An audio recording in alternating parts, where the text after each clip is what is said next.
यार मैंने बचपन से लेकर आज तक बहुत सारे एनिमेज देखे हैं, बट किसी ने भी मुझे सोचने पर इतना ज्यादा मजबूर नहीं किया जितना डेथ नोट ने किया। डेथ नोट देखने के बाद मैं इस सोच में पड़ गया कि कैसे कोई नॉर्मल इंसान इतना ज्यादा बुरा हो जाता है कि वो दूसरों की जान तक लेने लगता है। और आप में से जो लोग नहीं जानते, मैं उन्हें बता दूं कि डेथ नोट दरअसल एक एनिमे सीरीज है जिसकी शुरुआत में लाइट यागामी नाम के लड़के को एक जादुई नोटबुक मिलती है जिसकी मदद से वो मुजरिमों को पनिश करने लगता है, उन्हें मारने लगता है। But during the series story कुछ ऐसे बदलती है कि by the end of the series light खुद एक मुजरिम बनकर रह जाता है। खैर ये तो थी फिक्शनल वर्ल्ड की बात, बट आज इस एपिसोड में हम ये डिस्कस करने वाले हैं कि कैसे कोई इंसान क्रिमिनल बन जाता है, उसके पीछे क्या रीजंस, क्या सर्कमस्टांसेस होते हैं, वो सब। तो हेलो दोस्तों, मेरा नाम है Pranab and this is the boring super hero.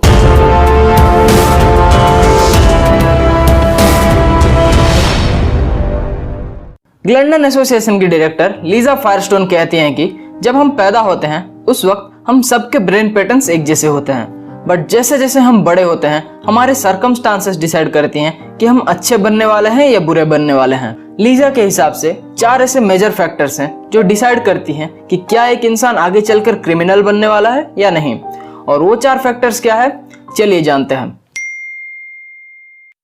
वो पहला फैक्टर जो ये डिटरमाइन करता है कि क्या एक बंदा आगे चलकर क्रिमिनल बनने वाला है, वो है कि बचपन में एक ऐसी फैमिली में रहना जहां एग्रेशन ज्यादा हो।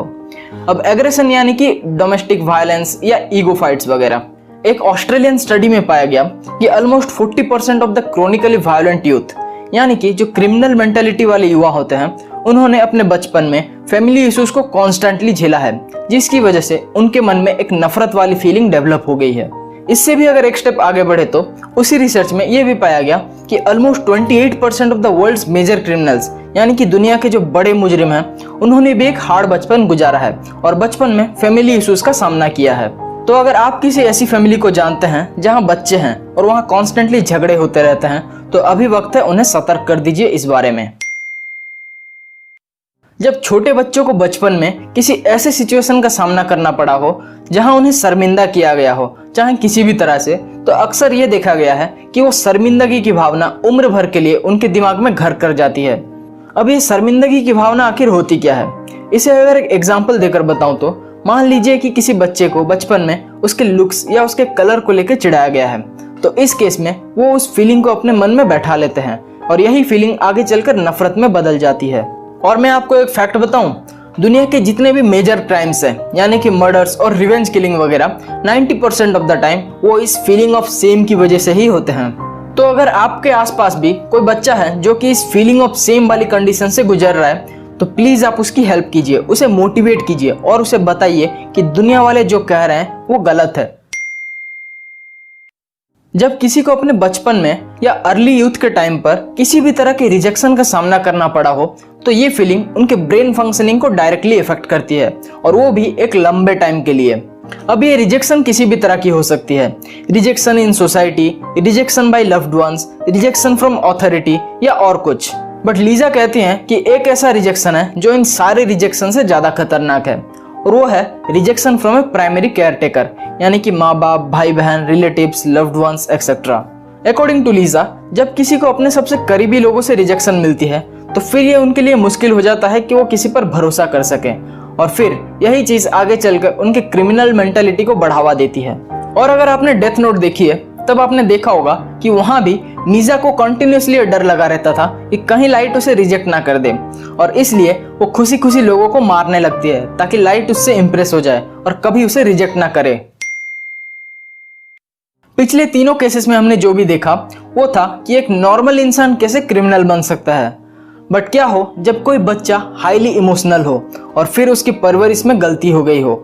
Neurobiology expert doctor Daniel Siegel कहते हैं कि अगर किसी बच्चे में इमोशनल एस्पेक्ट ज्यादा है तो उसकी परवरिश करते वक्त पेरेंट्स को 3 चीजों का खास ध्यान रखना चाहिए, जो है फर्स्ट, उस बच्चे को अपने एनवायरनमेंट में सेफ महसूस होना चाहिए।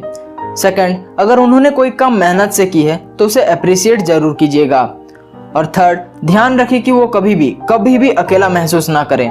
और अगर हम डेथ नोट में लाइट यागामी की बात करें तो वो भले ही एक इमोशनल लड़का ना हो, बट फिर भी आपको उसमें इन तीनों चीजों की कमी देखने को मिलेगी।